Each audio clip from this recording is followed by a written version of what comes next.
हैं ये सिंध की हलीम आदिल शेख साहब हों या हमारे दूसरे दोस्त जितने भी हैं मेरे साथ, हमारे सीनियर रुकन बैठे हुए हैं पार्टी के, जितने भी रुकन हैं, ये जब भी हमें मिलते हैं, ये फोन पे बात होती है, तो हमेशा तकाजा कोई ना कोई सिंध की आवाम के लिए होता है।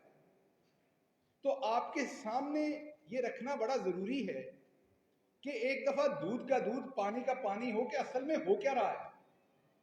तो मैं आपके सवालों के जवाब में, हम वहां बताते रहते हैं पंजाब में क्या हुआ, हम कहते रहते हैं 12 हॉस्पिटल बन रहे नए, हम कहते रहते हैं 12 यूनिवर्सिटीज नई बन रही हैं, हम आपको बताते रहते हैं कि जो 5 साल में सड़कें बनाई गई थी शहबाज शरीफ साहब की गवर्नमेंट में, वो हम पहले 2 साल में वो सड़कें नई कंप्लीट कर चुके हैं पंजाब में।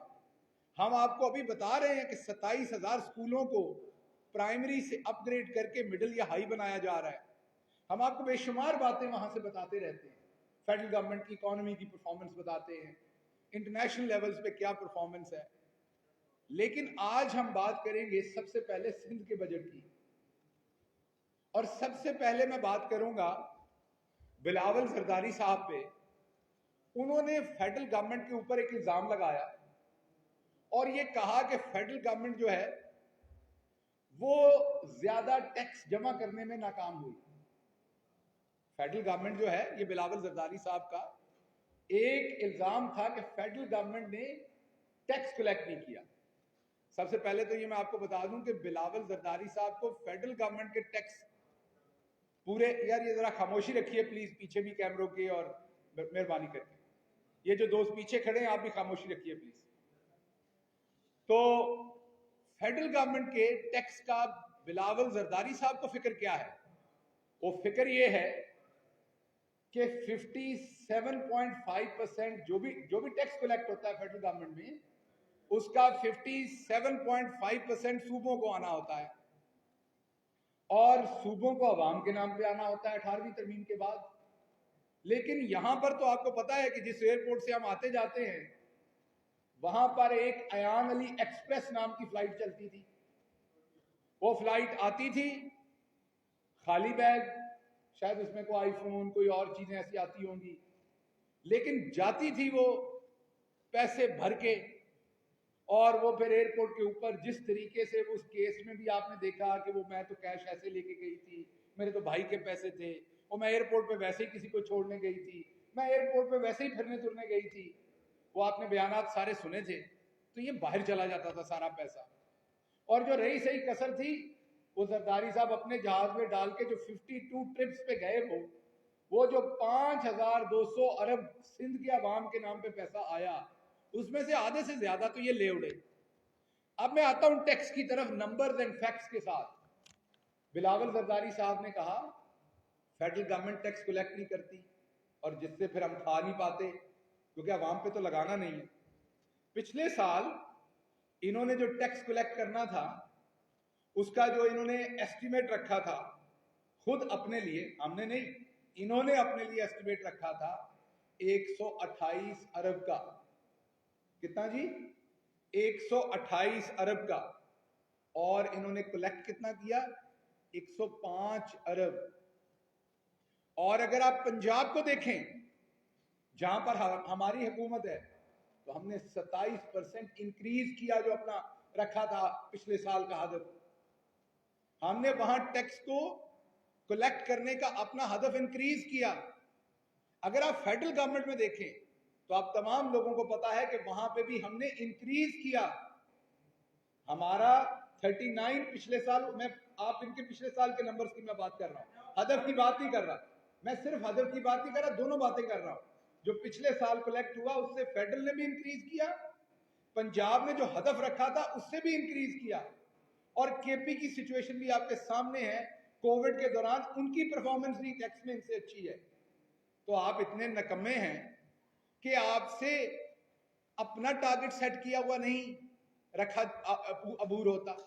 हमें ये अच्छी तरह से पता है कि आप पर्ची चेयरमैन हैं, हमें ये अच्छी तरह से पता है कि आप उस रेस में फर्स्ट आते हैं जिसमें और कोई नहीं भागा होता, आप अकेले ही भागते हैं।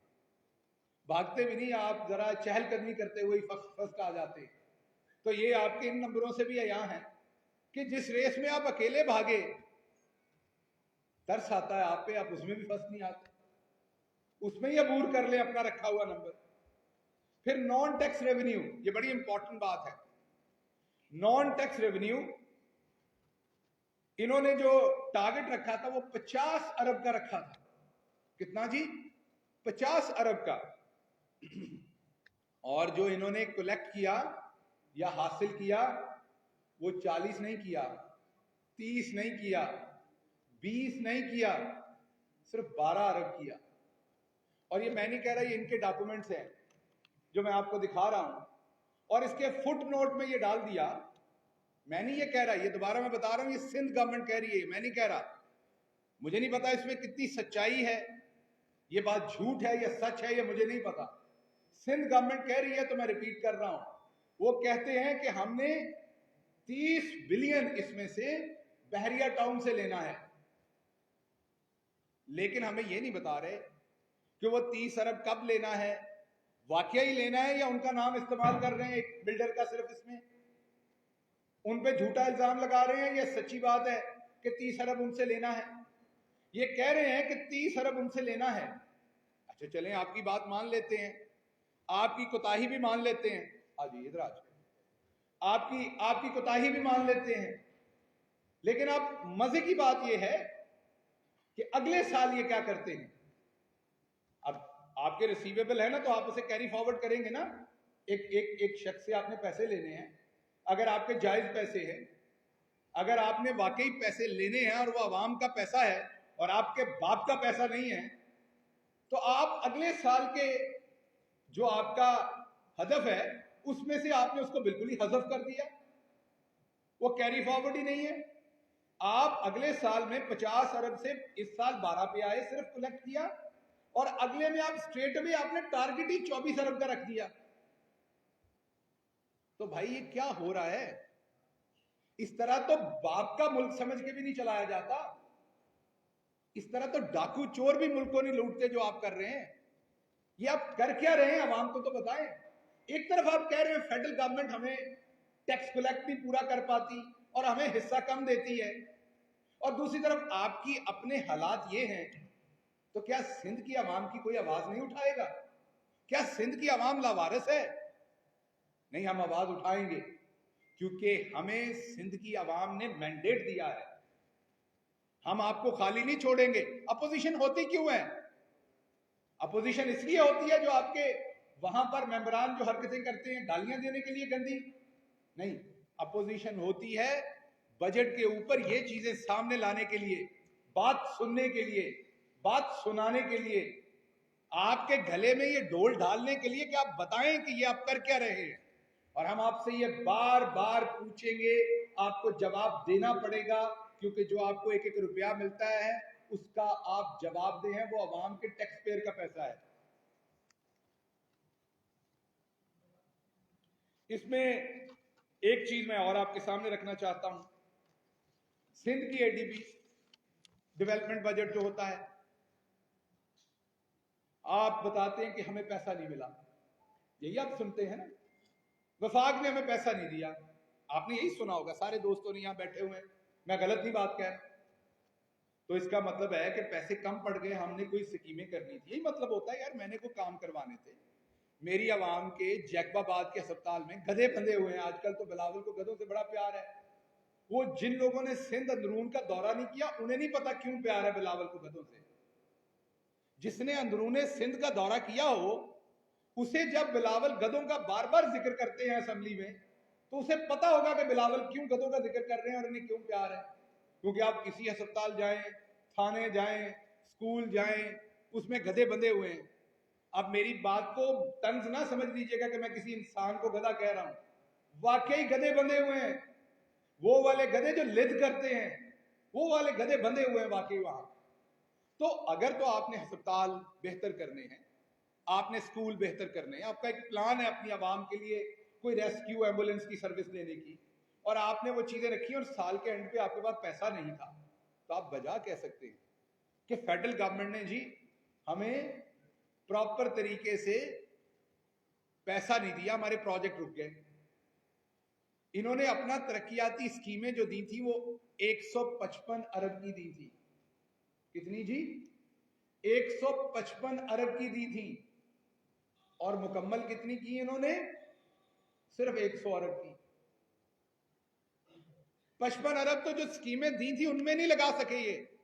मतलब इतने नकम्मे और नाहल हैं कि जो खुद से कहा कि हमने ये काम साल के अंदर करना है और उसके पैसे रखे और इनके पास पैसे मौजूद थे, ये 155 अरब में से सिर्फ 100 अरब खर्च कर सके हैं। 55 अरब उसमें भी बाकी पड़ा हुआ है। अब आपसे एक और बात करते हैं।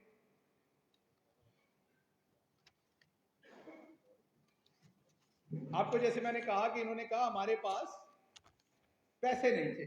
बार बार ये बात आपने बिलावल जरदारी के साहब से सुनी, आपने मुराद अली शाह साहब से सुनी।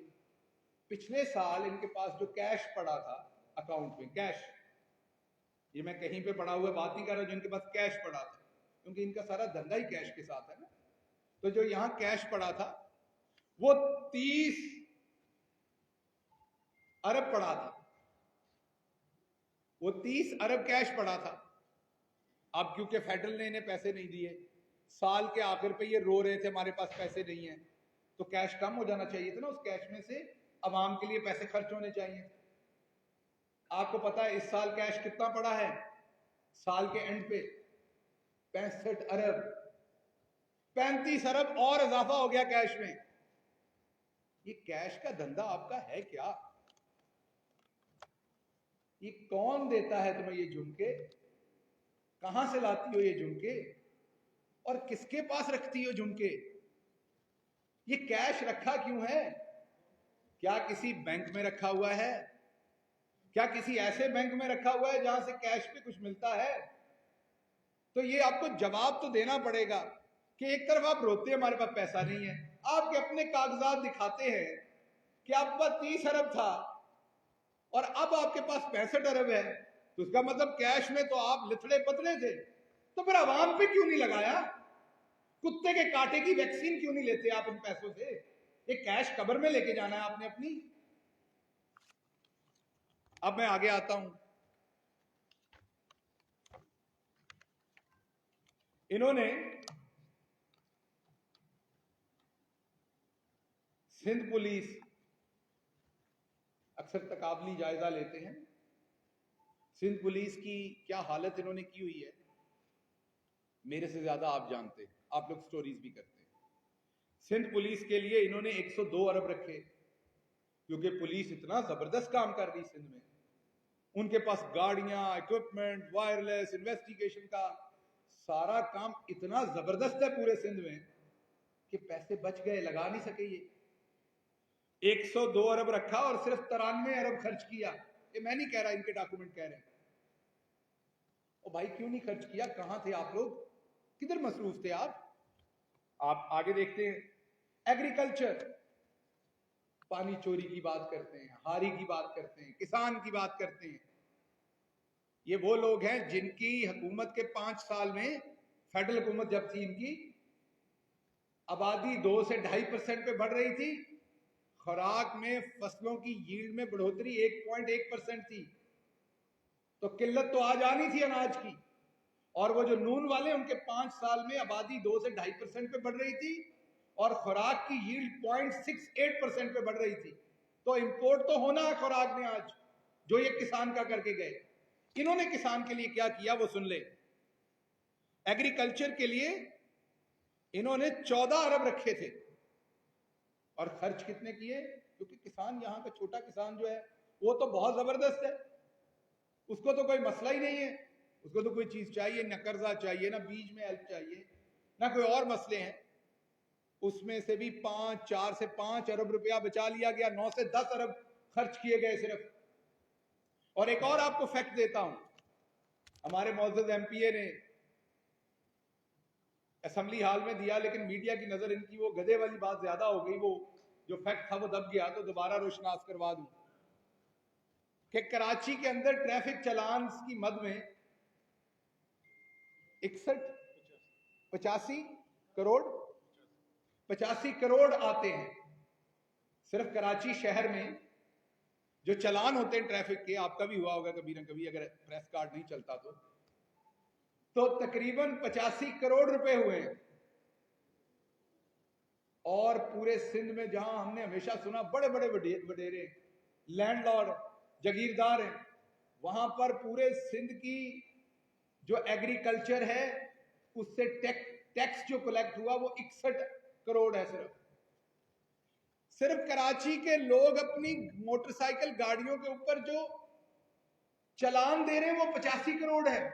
और ये सारे वडेरे जो एग्रीकल्चरल टैक्स दे रहे हैं, मैं गरीब हारी की और उसकी बात नहीं कर रहा, उसको तो टैक्स लगाना नहीं चाहिए, छोटे जिम्मेदार से क्या टैक्स लेना उसको, मैं ये सारे मगरमच्छों की बात कर रहा हूं।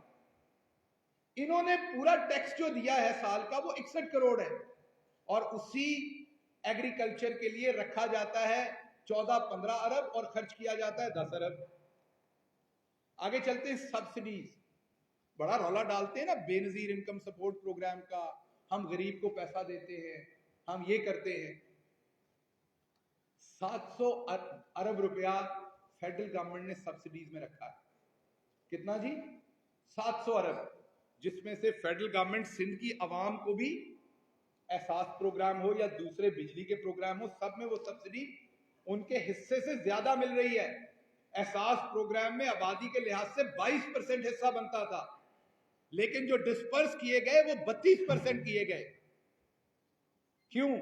एहसान नहीं, सिंध के अवाम हमारे भाई हैं, हम हैं, इसलिए कि यहां गुर्बत ज्यादा है। अंदरूनी सिंध में तबाह ज्यादा किया इसको इन्होंने, 13 साल हो गए इनको यहां पर, और उससे पहले भी लूट मार करते हुए।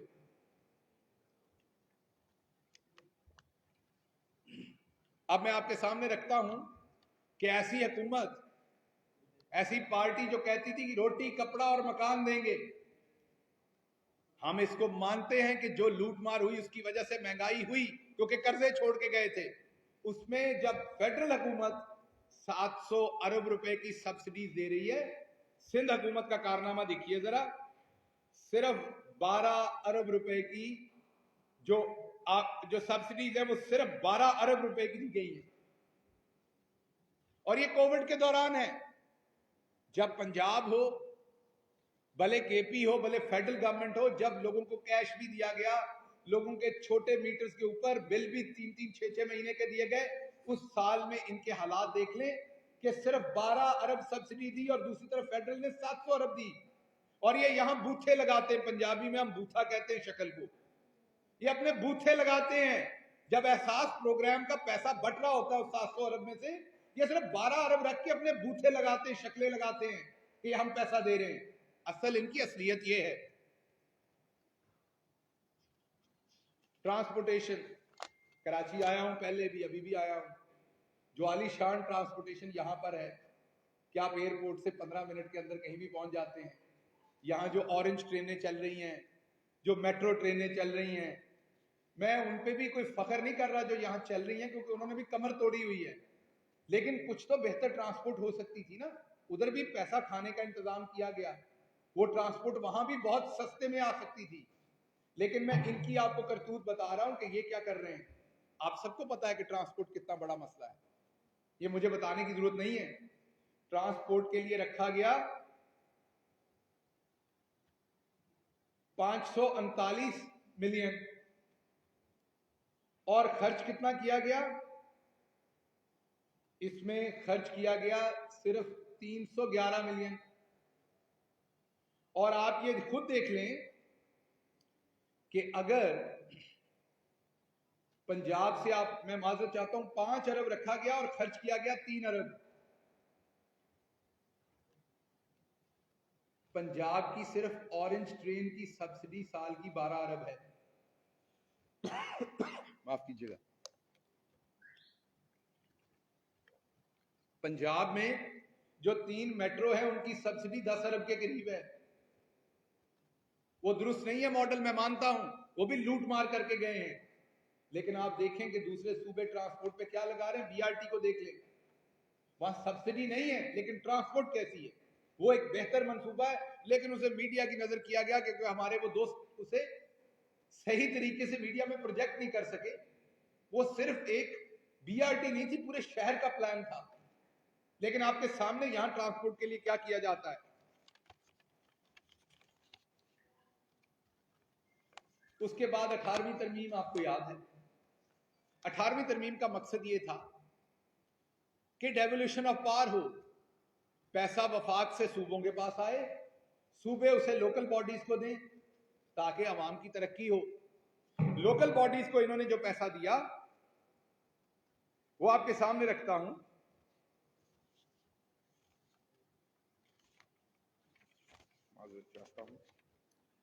वो तकरीबन 78 अरब रखा गया और खर्च हुआ सिर्फ 17 अरब। कितना जी? 17 बिलियन। 17 अरब, 78 अरब रखा गया और खर्च सिर्फ 17 बिलियन हुआ। और जो फेडरल गवर्नमेंट से इन्हें बजट आता है, जो पैसा मिलता है, उसका सिर्फ 10% था ये जो इन्होंने रखा था, और फिर भी खर्च नहीं किया। हेल्थ सर्विसेज, उसमें ये 20 बिलियन को इन्होंने कोविड पे खर्च किया। हमें तो समझ नहीं आई किस चीज पे किया। जो किट्स थी, जितना सामान था, वो तो सारा कुछ फेडरल गवर्नमेंट ने दिया था। वैक्सीन का ये एक टीका नहीं ले सके। 750 लोग कुत्ते के कांटे की वैक्सीन ना होने की वजह से फौत हो गए। ये हेल्थ पे इन्होंने 20 अरब कोविड के खाते में डाला है। ये है कोई ना कोई कोरोना। वैसे वो अब कौन से वाला कोरोना है? जो उर्दू अंग्रेजी में बोलता है वो वाला कोरोना है, कोई और कोरोना है, मुझे नहीं पता। है कोई ना कोई कोरोना है, या तो कोई स्टैनफोर्ड से पढ़ा लिखा कोरोना है, कोई ना कोई कोरोना है। या वो जो 3 का ट्राइका है जिन्होंने अभी टीवी पे आ जाना है, एक का सुरधीमा है। वो आप कभी वीडियो को आधी स्पीड पे चलाएं तो वो चलते ना, लगता अभी सोए हुए हैं, कुछ बातें मुंह में कर जाते, कुछ हमारे भाई हैं, मोहतरम है। और एक का सुर 1.5 पे है, उन्होंने तेज चलना होता है। तो तीनों तरफ का सुर रखे हुए हैं इन्होंने। तो अभी वो आ जाएंगे तीनों सुरों में ये झूठ बिखेरने के लिए, और बात कोई नहीं मानेंगे, अपना जवाब नहीं देंगे। ये कहेंगे आपने ये किया, आपने ये किया। ओ भाई, अपना जवाब देना जो आपको बात कही है। हमें पता है हम क्या कर रहे हैं।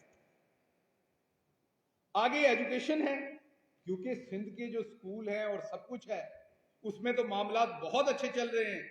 तो एजुकेशन के 3-4 हेड्स हैं, उनमें किसी में भी जो पैसा रखा हुआ था वो 80% से ज्यादा खर्च नहीं किया। एजुकेशन एडमिनिस्ट्रेशन में 41 अरब रखे, 36 खर्च किए। प्राइमरी एजुकेशन में 78 अरब रखे, 65 किए। क्योंकि सिंध के प्राइमरी स्कूल तो बिल्कुल बराबर चले गए ना मिशिगन के, इलोनाय के। तो आप ये समझेंगे ना कि स्कॉटलैंड के बराबर है यहाँ के स्कूल। तो उन्होंने कहा पैसा बहुत रख दिया, ज्यादा रख दिया, सिंध के स्कूलों के लिए खर्च नहीं करना। कॉलेजेस, क्योंकि बच्चे बहुत जा रहे हैं, 20 अरब रखा, सिर्फ 18 अरब खर्च किया। सोशल वेलफेयर 27 अरब रखा, जिसमें से ये एहसास और उस पर अपनी तस्वीरें लगाते हैं, 27 रखा और सिर्फ 23 अरब खर्च किया। अब मैं आखिरी बात आपके सामने रखूंगा और उसके बाद आपके सवालात लेंगे। और वो आखिरी बात ये है, मैंने सबसे पहले इन पे तनकीद की थी कि इन्होंने अपना टैक्स ज्यादा कलेक्ट नहीं किया। ये जवाब दूं, मैंने पंजाब का बताया, केपी का बताया। वफाक ने इस दफा टैक्स ज्यादा कलेक्ट किया। उस टैक्स को ज्यादा कलेक्ट करने की वजह से तकरीबन इनको पिछले साल वफाक से मिले थे 725 अरब। कितने जी? 725 अरब। इस दफा वफाक की परफॉर्मेंस की वजह से, इनकी नहीं, वफाक की अच्छी परफॉर्मेंस की वजह से इनको कितने पैसे मिले? 884 अरब। ये 158 बिलियन, 158 बिलियन। और ये 158 बिलियन कितना है पैसा ज्यादा? ये अगर पूरे जो आपका सिंध की पूरी हेल्थ की सर्विसेज हैं, ये उससे भी ज्यादा पैसा 132 रखा हुआ था आपकी पूरी सेहत के लिए। सारे सूबों ने हेल्थ कार्ड दे दिए, यहां आपको हेल्थ कार्ड नहीं दिए गए क्योंकि यहां लोग बीमारी नहीं होते सिंध में। मुझे इनकी हरकतों से पता चला, सिंध में तो किसी को बेचारे को बीमारी नहीं होती, तो हेल्थ कार्ड की यहां जरूरत नहीं। 132 अरब इन्होंने हेल्थ के लिए रखे थे। हमने इन्हें 158 अरब ज्यादा दिए पिछले साल की निस्बत, हमारी परफॉर्मेंस की वजह से। लेकिन इन्होंने उसे क्या किया? इन्होंने उस 158 अरब में से 70 बिलियन तनख्वाहों में इजाफा किया और नाम अपना लिया। 70 बिलियन जो तनख्वाहों में इजाफा किया वो उस पैसे में से किया जो फेडरल गवर्नमेंट की परफॉर्मेंस अच्छी होने की वजह से यहां आया, और उसमें से 15 बिलियन पेंशन में इजाफा किया, जो इजाफे की मद में दिया, और सीना ठोक के क्रेडिट खुद ले रहे हैं। आपने खुद पैसे इकट्ठे किए थे जिसके क्रेडिट आप ले रहे हैं।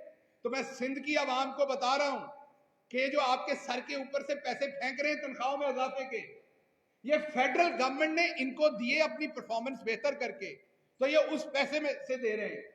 इनके हालात तो आपको बता दिए कि इन्होंने अपने टैक्स का रेवेन्यू रखा क्या था और कलेक्ट क्या किया था, और ये जो इन्होंने उस पैसे में से इस्तेमाल किया है, ये जो हमने इन्हें 158 अरब दिया, उसमें से तनख्वाहें और पेंशन बढ़ाने में इन्होंने 58% इस्तेमाल किया, जो कि 70 अरब तनख्वाहों में चला गया और 15 अरब जो है वो पेंशन में चला गया।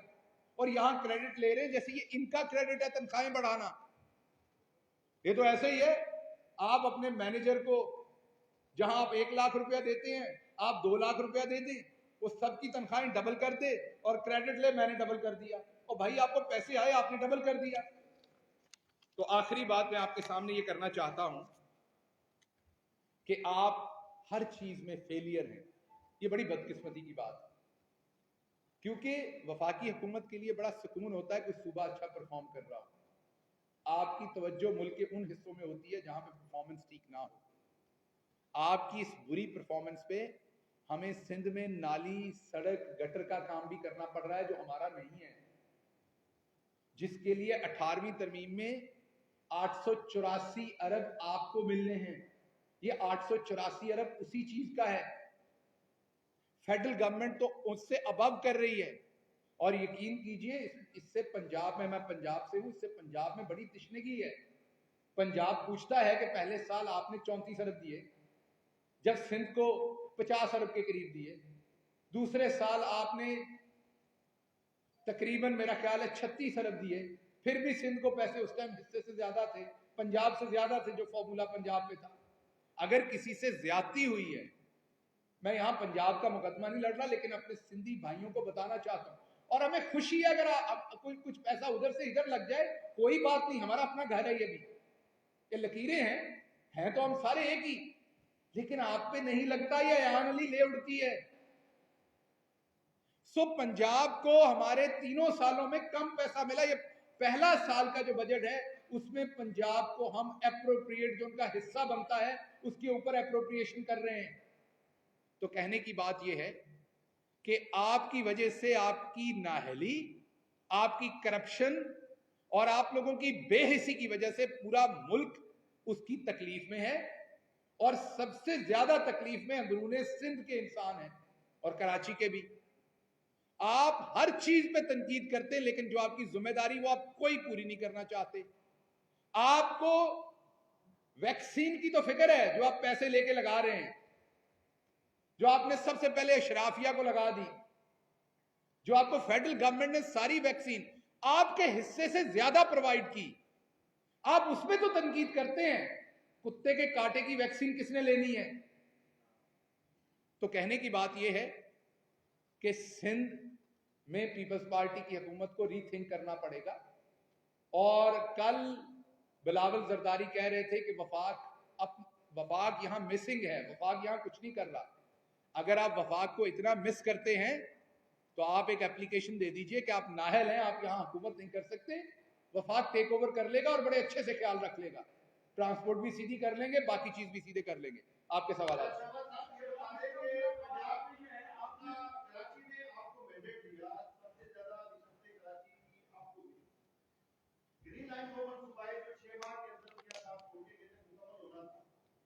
साल हो गए आपको ट्रांसपोर्ट की बड़ी फिक्र है, लेकिन ग्रीन लाइन वफाक अभी तक मुकम्मल नहीं कर सका।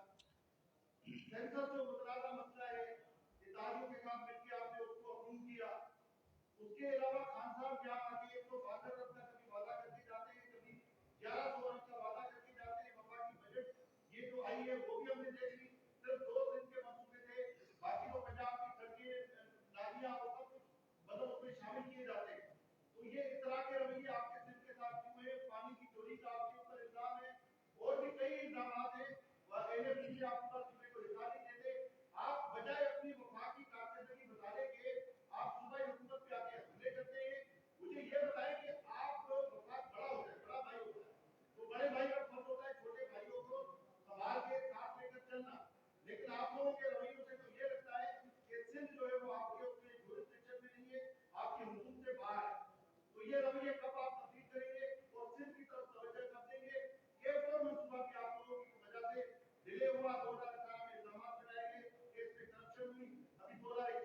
अब तकरीर करनी है या सवाल है कोई?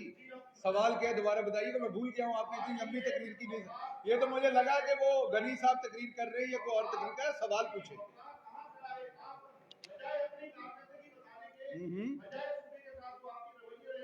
फिर लंबा हो गया, फिर मुझे याद भूल जाना। शॉर्ट सवाल कीजिए। तो आप पूछने के वफाक काम कर, नहीं ले लेते। हाँ,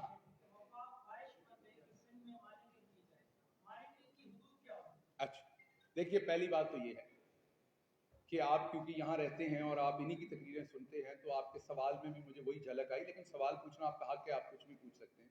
मुझे एक मोमेंट के लिए लगा कि सईद गनी बोल रहे हैं या कोई और बोल रहा है, क्योंकि सारी बातें वही थी। और क्योंकि वो जरा कम पढ़े लिखे हैं, आप पढ़े लिखे आदमी, आपने आज उनकी हेल्प भी कर दी। अब तकरीर के लिए टॉकिंग पॉइंट्स नहीं बनाने पड़ेंगे, जो बातें कही वही रिपीट करते हैं। मेरे खिलाफ प्रेस कॉन्फ्रेंस हो गई, तो एक तो आपका मैं उनकी तरफ से शुक्रिया अदा करता हूं उनको टॉकिंग पॉइंट देने के लिए। अब जवाब ये है कि अगर ये 6 महीने का मंसूबा था तो नवाज शरीफ खुद ही पूरा कर जाते, वो छोड़ के क्यों गए थे? वो तो रातों रात करके अपने लिए वोट लेने के लिए हर चीज पूरी कर देते थे।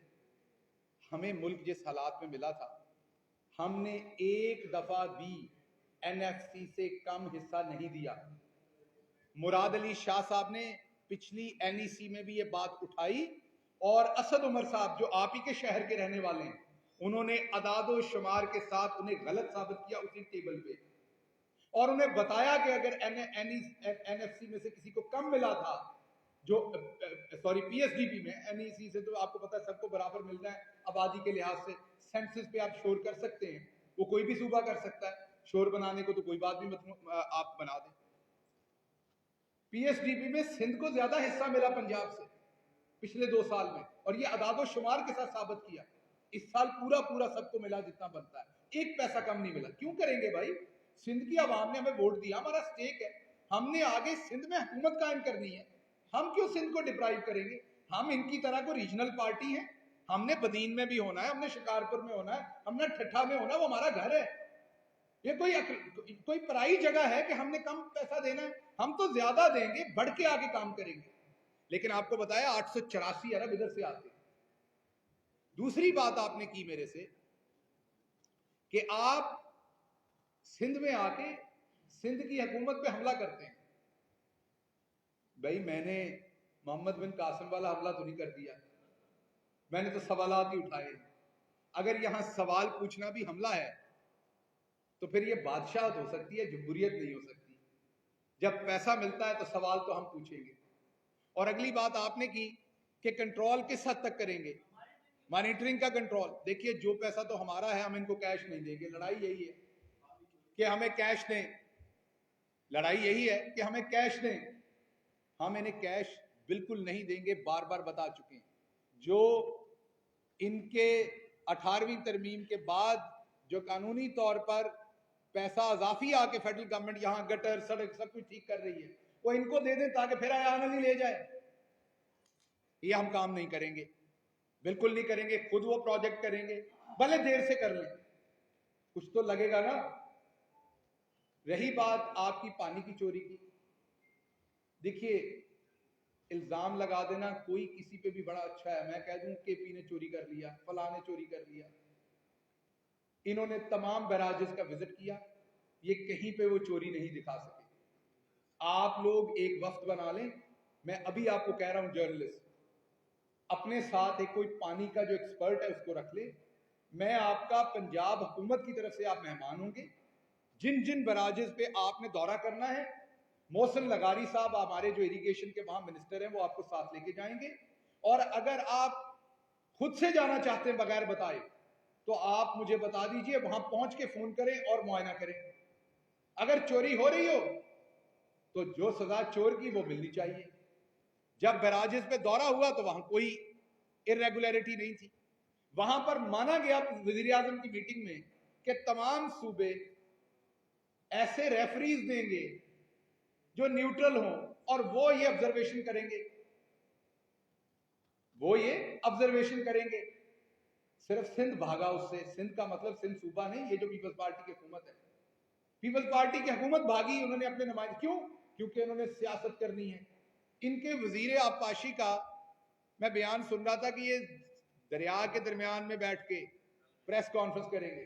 ख्याल रखिएगा ये दरिया की जमीन पे कब्जा करते हैं, या प्रेस कॉन्फ्रेंस के बहाने ये जाएगा और फिर कब्जा कर लेगा। तो ये ख्याल रखें, अब कर ली तो ये निशान लगाने गया होगा, वापस जाएगा। अब प्रेस कॉन्फ्रेंस के बहाने दरिया का पेट कब्जा करेंगे, जैसे पहले करके जमीनें आबाद की अपनी, और दरिया को तंग कर दिया। तो इन पे ख्याल रखिए, इन चोरों पे। अब अगला उन्हें सवाल ले लें। जी सर।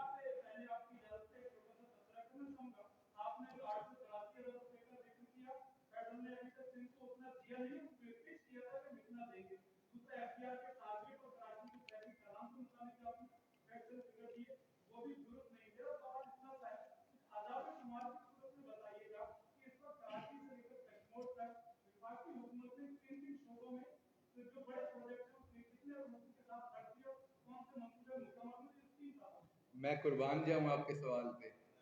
अब इतना आदाद शुमार अगर मैं बता दूं तो आइंस्टाइन के नाम पे तो मेरा नाम रख दिया जाना है भाई। इसके लिए तो मैं कोई किताब लेके आऊं प्लानिंग की तो आपके साथ बात करूं? नहीं, ये तो आपने एक ऐसा सवाल किया कि जो मेरा ख्याल है कोई भी मिनिस्टर, शायद फाइनेंस मिनिस्टर भी ना जवाब दे सके। सामने आपको चीजें, हजारों प्रोजेक्ट है। आप कह रहे हैं कराची से कश्मीर तक हर प्रोजेक्ट पर, अच्छा कश्मीर तक हर। देखिए बात यह है, सिंध में अगर आप सिर्फ सिंध की बात करें तो जो प्रोजेक्ट सिंध ने दिए, ये मैं दोबारा आपको मजे की बात बता रहा हूं। एनईसी की मीटिंग में आपके फाइनेंस की तरफ से जो आपके बैठते हैं बड़े सीनियर मेंबर हैं, हमारे निसार खोड़ो साहब, उनको असद उमर साहब ने कहा कि आपका कोई ऐसा प्रोजेक्ट जो लाए और हमने अप्रूव ना किया। उनको ये पूछा गया, मैं मौजूद था वहां, कि आपका कोई ऐसा प्रोजेक्ट नहीं। मंसूबे तो मैं कोई भी ले जाता, वहां अप्रूव करना पड़ता है ना लॉजिक के साथ। आप लॉजिक देते हैं तो वो गलत और सही होता है। तो उन्होंने कॉन्टेस्ट नहीं किया असद उमर साहब का उस प्लेटफॉर्म पे इस्तदलाल। उन्होंने सिर्फ एक बात की कि हमारा मंसूबा लेट लाए थे, जो डेडलाइन थी उसके बाद आया था। तो असद उमर साहब ने कहा फिर आपका कसूर है ना, काम आपको करना पड़ना था। तो हजूर जो ये लेके आते हैं, जो ये मांगते हैं, हम देते हैं, लेकिन ये काम तो कर रहे हैं, तो सोए रहते हैं। मुझे लगता था साईं कायम अली शाही होते थे, वो तो इनसे बेहतर थे। अब मैं कंपेयर करता हूं तो इन्होंने तो बेड़ा ही गर्क कर दिया। अगला सवाल जी।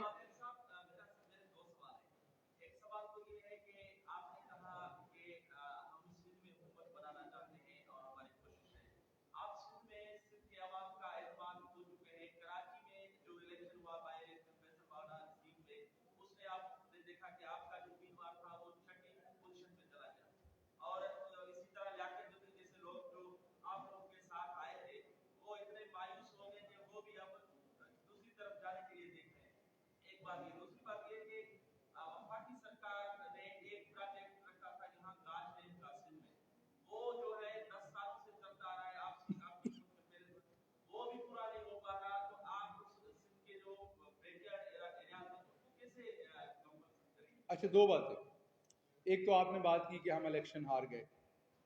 देखिए, उस इलेक्शन पे हमारे तबसरे को साइड पे रख दीजिए, नून का तबसरा ले लीजिए, दूसरी जमातों का ले लीजिए। सब ने कहा कि सिंध सरकार ने धांधली की। वहां जीतने वाले उम्मीदवार के कितने वोट थे? 13,000 आई थी जी, 16,000। इतने वोटों के ऊपर यूनियन काउंसिल का नाज़म बनता है, जितने में एमएनए बना डाला है। कहने की बात यह है, वो मंदोखेल साहब एक अच्छे आदमी है, मैं उनके खिलाफ बात नहीं कर रहा। उनको तो जो इन्होंने करके दिया, उन्होंने खुद क्या करना था, खुद तो वो शरीफ आदमी है, आपने टीवी पे भी देखा। लेकिन लेकिन लेकिन लेकिन जिस तरीके से इन्होंने यहाँ रियासती मशीनरी का इस्तेमाल किया और इलेक्शन के रिजल्ट्स और इलेक्शन की सॉवरेनिटी को पामाल किया, हमारी बात छोड़ दे, मैं अपनी करता ही नहीं। इनके अपने एलाइज की बात सुन ले, मुस्लिम लीग नून की सुन ले, ये तो इकट्ठे हैं ना, एक कलब दो जान की कश्मकश में है ये तो वो क्या कहते हैं इस इलेक्शन पे? तो इसके ऊपर आप ये प्रेजेंट करें कि हमने एतमाद खो दिया है सिंध की अवाम का, तो आप मुझे गुस्सा नहीं करना, मेरे भाई हैं आप। मुझे वो वाली मासी लगती है मोहल्ले में जो कि अच्छी खासी चलती हुई शादी को तलाक करवाने पे लगी होती है। आखिरी सवाल लूंगा, उसके बाद निकलना है। अब सामने वाले भाई नहीं, ऐसा ना करें आप सामने वाले भाई। जी जी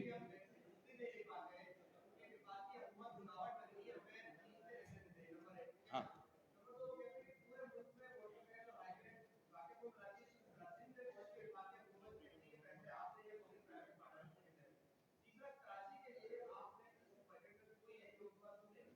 अच्छा, 2 से 3 बातें। पहली बात आपने ये की कि सिंध को वैक्सीन नहीं खरीदनी, ये झूठ कई दफा प्रेस में बोला गया। जब ये वहां आते हैं तो इनको उस पर पकड़ा गया, और डॉक्टर फैसल ने और असद उमर साहब ने पूछा कि आप क्यों नहीं मंगवाते, कोई इजाजतनामा चाहिए ही नहीं, कोई इजाजतनामा नहीं चाहिए, एक चीज की इजाजतनामा चाहिए नहीं तो हम रोक कैसे सकते हैं। इन्हें बार बार बताया गया, मैं मौजूद था, आज से 4 महीने पहले भी इन्हें बताया गया। डॉक्टर फैसल ने कहा कि हेल्थ एक सूबाई काम है, और हम पंजाब को भी कहते हैं। मुझे नहीं पता पंजाब और केपी ने खरीदी है कि नहीं, मैं ऐसे आपसे झूठ बोल दूं, ये वाली बात मेरे पास फैक्ट नहीं है। वो भी खरीद सकते हैं, वो भी इक्वली इंपावर्ड है। हाँ, ये जरूर मुझे याद है कि पंजाब और केपी ने वफाक को कहा था कि हम इतने पैसे प्लज कर रहे हैं, आप हमें ले दें। इन्होंने वो भी कभी नहीं कहा। ये सिर्फ 2 बातें, पानी चोरी वैक्सीन नहीं आई, पानी चोरी वैक्सीन नहीं आई, ये यहां करते हैं। जब वहां करते हैं तो इनका झूठ पकड़ा जाता है। तो एक तो बात ये कि इनको मुकम्मल इजाजत है, मैं ऑन रिकॉर्ड आपको ये कह रहा हूं, इन्हें किसी एनओसी की जरूरत नहीं है, ये खरीदे। इन्हें कोई प्रॉब्लम है, आपको ये बताएं कि प्रॉब्लम क्या है। कोई चिट्ठी लिखी इन्होंने हमें जिसका जवाब नहीं आया। हमने इन्हें बार बार कहा कि वैक्सीन खरीदें, इनका फर्ज है वैक्सीन खरीदना। ये 20 अरब तो फिर भी खा गए, उसमें रख के कोविड में पता नहीं किधर खा गए। वैक्सीन तो एक टीका नहीं लिया इन्होंने। दूसरा सवाल आपका था मोटरवेज का। केपी ने अपनी मोटरवे बनाई, केपी क्या स्विट्जरलैंड में है? केपी एक गरीब सूबा है, टेररिज्म ने उसे तबाह कर दिया। वो आफत ना पंजाब पे आई, ना बलोचिस्तान पे आई, ना सिंध पे आई, ना कश्मीर पे, ना जीबी पे, जो केपी में आई। उसके बावजूद वो अपनी मोटरवे बना सकते हैं। पंजाब को भी बनानी चाहिए, सिंध को बनानी चाहिए, उनसे बेहतर सूबे हैं। और अगली बात कि हमने एक ही दफा इतने मंसूबे कराची में दिए हुए हैं कि अल्लाह करे, हमें अल्लाह हिम्मत दे कि हम उन्हीं को कंप्लीट करें, तो इंशाल्लाह कराची की शक्ल बदल जाएगी। और कराची की शक्ल अब बदल रही है, इसलिए अगर तो हमने फीते काटने तो हर साल नए मंसूबे देते जाएंगे। असल बात है कि हमने कंप्लीट कितने कर रहे हैं। अब मैं आप सब दोस्तों का शुक्रिया अदा करता हूं और आपकी मेहरबानी।